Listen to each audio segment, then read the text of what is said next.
1982 British എയർവേസിന്റെ ഒരു യാത്രാ വിമാനം 37,000 അടി ഉയരത്തിൽ പറന്നുകൊണ്ടിരുന്നു. പെട്ടെന്ന് വിമാനത്തിന് ചുറ്റിനും ഒരു വിധത്തിലുള്ള പ്രകാശം വരാൻ തുടങ്ങി. പൈലറ്റ് വെതർ റാഡാർ നോക്കിയപ്പോൾ കണ്ടത് അനുകൂല കാലാവസ്ഥയാണ്. പക്ഷേ ഈ പ്രകാശം എവിടെ നിന്നാണ് വരുന്നതെന്ന് മനസ്സിലാക്കാൻ ഇവർക്ക് കഴിഞ്ഞില്ല. ഈ വിമാനം ഭൂമിയുടെ അന്തരീക്ഷത്തിൽ കൂടി പറക്കാതെ നക്ഷത്ര കൂട്ടങ്ങൾക്കിടയിലൂടെ പറക്കുന്നതായും ഇവർക്ക് തോന്നി. അതുപോലെ ഈ വിമാനം വേറെ ഏതോ ലോകത്തിൽ എത്തിച്ചേർന്നു എന്നുപോലും തോന്നി തുടങ്ങി. വിമാനത്തിന്റെ പുറത്തുള്ള ഭയാനകമായ ഈ പ്രകാശത്തിന്റെ വേഗത കാണുമ്പോൾ അവർ ഏതോ ടൈം ട്രാവലർ ലൂപ്പിനുള്ളിൽ ഉൾപ്പെട്ടതുപോലെ. ഇതിനിടയ്ക്ക് അതും സംഭവിച്ചു. വിമാനത്തിന്റെ 4 എഞ്ചിനുകളും പ്രവർത്തനരഹിതമായി. പൈലറ്റുമാർക്കും എന്ത് ചെയ്യണമെന്ന് പോലും അറിയില്ല. അവർക്ക് മുന്നിലുള്ളത് ഭയാനകമായ നിമിഷങ്ങൾ മാത്രം. ഈ വിമാനത്തിന് പിന്നീട് എന്ത് സംഭവിച്ചു? ഇവരെ അന്യഗ്രഹ ജീവികൾ തട്ടിയെടുത്തിട്ടുണ്ടാകുമോ? ഓക്കെ ഫ്രണ്ട്സ്, വരൂ നമുക്ക് നോക്കാം. 1982 ജൂൺ 24-ാം തീയതി ലണ്ടനിലുള്ള ഹീത്രൂ എയർപോർട്ടിൽ നിന്നും ബ്രിട്ടീഷ് എയർവേസിന്റെ ബോയിംഗ് 747 എന്ന ഒരു യാത്രാ വിമാനം പതിവ് പോലെ മുംബൈ ജക്കാർത്ത വഴി ഓസ്ട്രേലിയയിലേക്കുള്ള യാത്ര ആരംഭിച്ചു. 248 യാത്രക്കാർ, 15 ജീവനക്കാർ ഉൾപ്പെടെ മൊത്തം 263 ആളുകൾ ഈ വിമാനത്തിൽ യാത്ര ചെയ്യുന്നുണ്ട്. വിമാനത്തിന്റെ ക്യാപ്റ്റൻ 41 വയസ്സുള്ള Eric Moody, senior first officer 32 വയസ്സുള്ള റോജർ, കൂടാതെ എഞ്ചിനീയർ ഓഫീസറായ 40 വയസ്സുള്ള ബാരിയും. ഈ ബ്രിട്ടീഷ് വിമാനം 007 സ്പീഡ് ബേർഡ് എന്നും അറിയപ്പെട്ടിരുന്നു. ഇപ്പോൾ യാത്ര ആരംഭിച്ച് കുറച്ചു മണിക്കൂറുകൾ പിന്നിട്ട് കഴിഞ്ഞു. വിമാനം അപ്പോൾ ഇന്ത്യൻ മഹാസമുദ്രത്തിന്റെ മുകളിലൂടെ പറക്കാൻ തുടങ്ങി. സമയം രാത്രി 8:40 ആയപ്പോൾ ഇന്തോനേഷ്യയുടെയും ജക്കാർത്തയുടെയും ഇടയിലുള്ള ചെറിയ ദ്വീപുകളുടെ മുകളിലൂടെ പറന്നുകൊണ്ടിരുന്ന സമയം പതിവ് പോലെ ക്യാപ്റ്റൻ മൂഡി അത്താഴം കഴിച്ചു കഴിഞ്ഞ് ടോയ്ലറ്റിലേക്ക് പോയി. അപ്പോൾ ടോയ്ലറ്റിന്റെ ഒരു മൂലയിൽ നിന്നും പുക മുകളിലേക്ക് ഉയരുന്നതായി ക്യാപ്റ്റന് കാണാൻ കഴിഞ്ഞു. ഉടനെ ഓടി കോക്പിറ്റിലെത്തി. അവിടെ കണ്ട കാഴ്ച ക്യാപ്റ്റനെ അത്ഭുതപ്പെടുത്തി. തുടരെ മിന്നൽ പതിക്കുന്നത് പോലെ പ്രകാശം വിമാനത്തിന്റെ വിൻഡ് ഗ്ലാസിൽ പതിച്ചുകൊണ്ടിരുന്നു. പെട്ടെന്ന് ക്യാപ്റ്റൻ വെതർ റാഡാർ നോക്കിയെങ്കിലും കാണാൻ സാധിച്ചത് അനുകൂലമായിട്ടുള്ള കാലാവസ്ഥയാണ്. കാറ്റ്, മഴ തുടങ്ങിയ ഡേഞ്ചറായിട്ടുള്ള കാര്യങ്ങൾ ഒന്നും തന്നെയില്ല. എല്ലാം യാത്രയ്ക്ക് അനുകൂലം. ഇത്രയും തെളിഞ്ഞ അന്തരീക്ഷത്തിൽ ഈ പ്രകാശം എവിടെ നിന്നാണ് വരുന്നതെന്ന് മനസ്സിലാക്കാൻ ഈ വിമാനത്തിലുള്ള ആർക്കും തന്നെ കഴിയുന്നില്ല. ഒരുപക്ഷെ തങ്ങളുടെ യുക്തിക്കും അപ്പുറമുള്ള എന്തെങ്കിലും ശക്തിക്കുള്ളിൽ പെട്ടതാണോ എന്ന് പോലും ഇവരെല്ലാം ചിന്തിക്കാൻ തുടങ്ങി.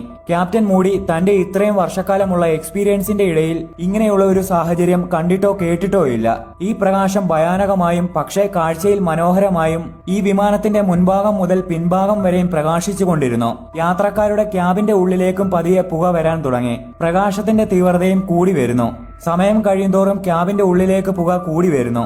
ഏകദേശം 4 മിനിറ്റ് കഴിഞ്ഞ് ഫസ്റ്റ് ഓഫീസർ റോജർ വിമാനത്തിന്റെ 4ാമത്തെ എഞ്ചിൻ ഫെയിലിയർ ആയെന്നും ആ ഭാഗത്ത് നിന്ന് പുക വരുന്നതായും ഉറക്കെ വിളിച്ചു പറഞ്ഞു. അടുത്ത 1 മിനിറ്റിന്റെ ഉള്ളിൽ ബാക്കിയുള്ള 3 എഞ്ചിനുകളും ഇതുപോലെ ഫെയിലിയർ ആയി. ഈ സമയം വിമാനം 37,000 അടി ഉയരത്തിലാണ്. ക്യാപ്റ്റൻ മൂഡി പറഞ്ഞതനുസരിച്ച് ഫസ്റ്റ് ഓഫീസർ ഈ കാര്യം എയർ ട്രാഫിക് കൺട്രോൾ റൂമിലേക്ക് വിളിച്ചു പറഞ്ഞു. അവരുടെ 4 എഞ്ചിനുകളും ഫെയിലിയറായി എന്ന് പറഞ്ഞെങ്കിലും സിഗ്നൽ കറക്റ്റായി കിട്ടാത്തത് കാരണം ജക്കാർത്ത ATCക്ക് ഇവർ എന്താണ് പറയുന്നതെന്ന് വ്യക്തമായി കേൾക്കാൻ കഴിയുന്നില്ല. ഇവരുടെ 4ാമത്തെ എഞ്ചിൻ മാത്രമാണ് ഫെയിലിയർ ആയതെന്നാണ് ATC കരുതിയത്. അത് കഴിഞ്ഞ ഉടനെ സിഗ്നൽ കട്ടാവുകയും ചെയ്തു. 4 എഞ്ചിനുകളും പ്രവർത്തിക്കാതെ 37,000 അടി ഉയരത്തിൽ പറന്നുകൊണ്ടിരുന്ന ഈ വിമാനം ഭൂമിയിലേക്ക് ഇടിച്ചിറങ്ങാനായി 27,000 അടി ഉയരത്തിലേക്ക് എത്തി. എഞ്ചിൻ തകരാറായത് കാരണം ക്യാബിന്റെ ഉള്ളിലേക്കുള്ള ഓക്സിജൻ സപ്ലൈയും കുറയാൻ തുടങ്ങി. സാധാരണ എല്ലാ വിമാനങ്ങളിലും APU ഉണ്ടാകും. എഞ്ചിൻ ഫെയിലിയർ ആയാലും ഓക്സിജൻ സപ്ലൈ ചെയ്യുന്നത് ഈ ഒരു സിസ്റ്റമാണ്. നിർഭാഗ്യവശാൽ ഇവിടെ APU വർക്കാകുന്നില്ല. ഈ കാര്യം കൂടി കേട്ടപ്പോൾ യാത്രക്കാരുടെ പേടി വളരെയധികം കൂടി. അതിൽ ചിലർ അവരുടെ അവസാന നിമിഷങ്ങൾ കുറിക്കാൻ ആരംഭിച്ചു. ഇത്ര എത്തിയിട്ടും വിമാനത്തിന്റെ പുറത്തുള്ള ആ പ്രകാശം മാത്രം കുറയുന്നില്ല. വിമാനത്തിന്റെ ആൾട്ടിറ്റ്യൂഡ്, എയർ പ്രഷർ തുടങ്ങിയ എല്ലാ സെൻസറുകളും വാർണിംഗ് സൗണ്ട് ഉണ്ടാക്കാൻ ആരംഭിച്ചു. സാധാരണ എഞ്ചിൻ ത്രസ്റ്റ് ഇല്ലാതെ ബോയിംഗ് 747 വിമാനങ്ങൾക്ക് 15:1 എന്ന റേഷ്യോയിൽ പറക്കാൻ കഴിയും. അതായത് വിമാനം ഓരോ കിലോമീറ്റർ വീതം താഴേക്ക് വരുന്തോറും 15 കിലോമീറ്റർ വീതം മുന്നോട്ട് സഞ്ചരിക്കും. ഈ കണക്കിന്റെ അടിസ്ഥാനത്തിൽ വിമാനം 169 കിലോമീറ്റർ മുന്നോട്ട് പോകുമെന്ന് പൈലറ്റ് കണക്കാക്കി. അങ്ങനെ വിമാനം ജക്കാർത്ത എയർപോർട്ട് വരെ എത്തുമോ എന്ന കണക്കുകൂട്ടലിന്റെ ഇടയിൽ ക്യാപ്റ്റൻ മൂഡിക്ക് ആ കാര്യം ഓർമ്മ വന്നു. ഇവർ പോകുന്ന വഴിയിൽ ഒരു വലിയ മലയുണ്ട്. എഞ്ചിനില്ലാതെ ഈ മല കടക്കുന്നത് അസാധ്യമാണ്. വിമാനം പിന്നെയും താഴേക്ക് 20,000 അടി ഉയരത്തിലെത്തി. പെട്ടെന്ന് വിമാനത്തിന് ഒരു കുലുക്കമുണ്ടായി. ക്യാപ്റ്റൻ മൂഡി വിമാനത്തിന്റെ 4ാമത്തെ എഞ്ചിൻ പ്രവർത്തിക്കാൻ തുടങ്ങിയതായി മനസ്സിലാക്കി. ക്യാപ്റ്റനും ഒരു പ്രതീക്ഷ വന്നു. ഈ ഒരു എഞ്ചിൻ മാത്രം ഉപയോഗിച്ച് ജക്കാർത്തയിലെ ഈ വലിയ മല കടക്കുന്നത് വളരെ ബുദ്ധിമുട്ടാണ്. പക്ഷേ മറ്റു വഴികൾ ഒന്നുമില്ലെന്ന് ക്യാപ്റ്റന് നന്നായി അറിയാം. വിമാനം ഇപ്പോൾ ആ മലനിരകൾക്ക് നേരെ സഞ്ചരിച്ചുകൊണ്ടിരിക്കുന്നു. ഇതിനിടയ്ക്ക് റോജർ പലതവണ ബാക്കിയുള്ള എഞ്ചിനുകളും പ്രവർത്തിപ്പിക്കാൻ കഴിയുമോ എന്ന് നോക്കുന്നുണ്ട്. പക്ഷേ മറ്റ് എഞ്ചിനുകൾ ഒന്നും സ്റ്റാർട്ട് ആകുന്നില്ല. ക്യാപ്റ്റൻ മൂഡി ഫസ്റ്റ് ഓഫീസറിനോട് വിമാനം ഇപ്പോൾ 20,000 അടി ഉയരത്തിലാണ്. നമുക്ക് 12,000 അടി ഉയരത്തിൽ എത്തുന്നതുവരെ എഞ്ചിനുകൾ സ്റ്റാർട്ട് ചെയ്യാൻ വേണ്ടി ശ്രമിക്കാം. അതിന് കഴിഞ്ഞില്ലെങ്കിൽ വിമാനം സമുദ്രത്തിൽ ലാൻഡ് ചെയ്യാമെന്ന് അഭിപ്രായപ്പെട്ടു. വിമാനം എമർജൻസിയായി കടലിൽ ഇറക്കിയാലും ചില മിനിറ്റുകൾ വെള്ളത്തിൽ പൊങ്ങിക്കിടക്കാനുള്ള കഴിവ് വിമാനങ്ങൾക്കുണ്ട്. ക്യാപ്റ്റൻ ഈ കാര്യം വിമാനത്തിലുള്ള യാത്രക്കാരെയും അറിയിച്ചു. ഇപ്പോൾ വിമാനം 13,000 അടി ഉയരത്തിലാണ്. താഴേക്ക് വരുന്തോറും ഈ പ്രകാശത്തിന്റെ തീവ്രത കുറഞ്ഞു വരുന്നുണ്ട്. പക്ഷേ എത്ര ശ്രമിച്ചിട്ടും ബാക്കിയുള്ള എഞ്ചിനുകളൊന്നും സ്റ്റാർട്ട് ആകുന്നില്ല. ഇനി മറ്റൊരു വഴിയുമില്ല. ഒന്നെങ്കിൽ ഈ മലനിരകളിൽ ഇടിച്ച് കത്തിച്ചാരമാകണം, അല്ലെങ്കിൽ കടലിൽ ലാൻഡ് ചെയ്യണം. അങ്ങനെ രണ്ടും കൽപ്പിച്ച് വിമാനം കടലിൽ ഇറക്കാൻ തീരുമാനിച്ച് താഴേക്ക് പോയി. പെട്ടെന്ന് മൂന്നാമത്തെ എഞ്ചിൻ സ്റ്റാർട്ടായി. റോജർ നോക്കി നിൽക്കുമ്പോൾ തന്നെ വിമാനത്തിന്റെ 1ഉം 2ഉം എഞ്ചിനുകൾ കൂടി പ്രവർത്തിക്കാൻ തുടങ്ങി. ഭാഗ്യവശാൽ ഇനി ഇവർക്ക് കടലിൽ ലാൻഡ് ചെയ്യേണ്ട കാര്യമില്ല. എഞ്ചിൻ ത്രസ്റ്റ് ഉപയോഗിച്ച് ജക്കാർത്ത മല കടന്ന് എയർപോർട്ട് നോക്കി യാത്ര തിരിച്ചു. പക്ഷേ ആ പ്രകാശം വിമാനത്തിന്റെ വിൻഡ് ഗ്ലാസിൽ സ്ക്രാച്ച് ഉണ്ടാക്കിയത് കാരണം മുന്നിലുള്ള കാര്യങ്ങൾ വ്യക്തമായി കാണാൻ കഴിയുന്നില്ല. ഇത് കാരണം പൈലറ്റിന് റൺവേ കാണാനും ബുദ്ധിമുട്ടാണ്. ആകെ കാണാൻ കഴിയുന്നത് റൺവേയിലുള്ള കുറച്ച് മങ്ങിയ പ്രകാശം മാത്രമാണ്. വിമാനത്തിന്റെ ഇൻസ്ട്രുമെന്റ് ലാൻഡിംഗ് സിസ്റ്റവും കറക്റ്റായി പ്രവർത്തിക്കുന്നില്ല. മൂഡി തന്റെ എക്സ്പീരിയൻസ് ഉപയോഗിച്ച് ആ മങ്ങിയ വെളിച്ചം നോക്കി വിമാനം താഴെ ഇറക്കി. ഭാഗ്യം, 263 ജീവനുകളും സുരക്ഷിതമായി താഴെ ഇറങ്ങി. ഒരു വലിയ ദുരന്തം തന്നെ ഒഴിവായി. പക്ഷെ അപ്പോഴേക്കും പല ചോദ്യങ്ങൾ ഉയർന്നു വന്നു. ആ പ്രകാശം എന്താണ്?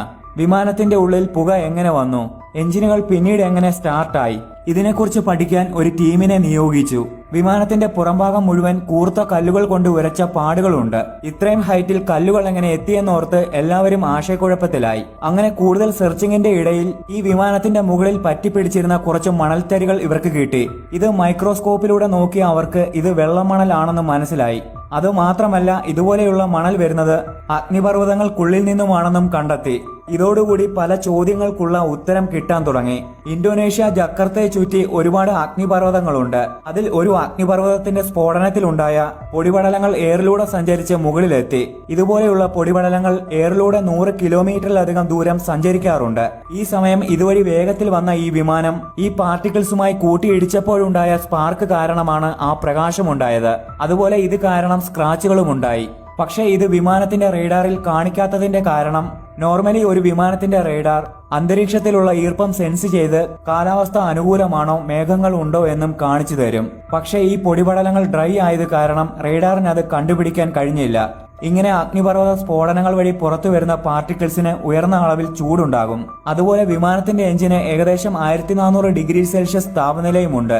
ഈ പാർട്ടിക്കിൾസ് എല്ലാം എഞ്ചിന്റെ ഉള്ളിൽ കടന്ന ഉടനെ ഉയർന്ന ഹീറ്റ് കാരണം ഉരുകി എഞ്ചിന്റെ ഉള്ളിൽ നിറഞ്ഞിരുന്നു. എഞ്ചിൻ ഫെയിലിയർ ആയ സമയം ഈ പാർട്ടിക്കിൾസ് എല്ലാം തണുത്തു തുടങ്ങിയത് കാരണം അതൊക്കെ പുറത്തേക്ക് പോയി. പിന്നീട് ആവശ്യത്തിനുള്ള എയർ ലഭിച്ച ഉടനെ എഞ്ചിനുകളും വർക്കായി. അതുപോലെ ഈ മണൽ വിമാനത്തിന്റെ ബാക്കിയുള്ള സെൻസറുകളെയും തകരാറിലാക്കി. അതുകൊണ്ടാണ് വിമാനത്തിന്റെ ക്യാബിന്റെ ഉള്ളിൽ നിന്നും പുക വന്നത്. ലോകത്തിൽ തന്നെ ഇങ്ങനെ ഒരു സംഭവം ആദ്യമായിട്ടായിരുന്നു. എന്നാലും പൈലറ്റിന്റെ കഴിവ് കാരണം 263 ജീവനുകളും രക്ഷപ്പെട്ടു. അത് കഴിഞ്ഞ് ഈ ബോയിങ് 747 വിമാനം എഞ്ചിനുകൾ മാറ്റി വീണ്ടും സർവീസ് ആരംഭിച്ചു. പിന്നീട് 19 ദിവസങ്ങൾക്ക് ശേഷം ഇവിടെ വെച്ച് സിംഗപ്പൂർ എയർലൈൻസിന്റെ വിമാനത്തിന്റെ ഒരു എഞ്ചിൻ ഇതുപോലെ തന്നെ ഫെയിലിയറായി. ഇതോടുകൂടി ഈ പ്രദേശം നോ ഫ്ലൈയിങ് സോണായി അറിയിച്ചു.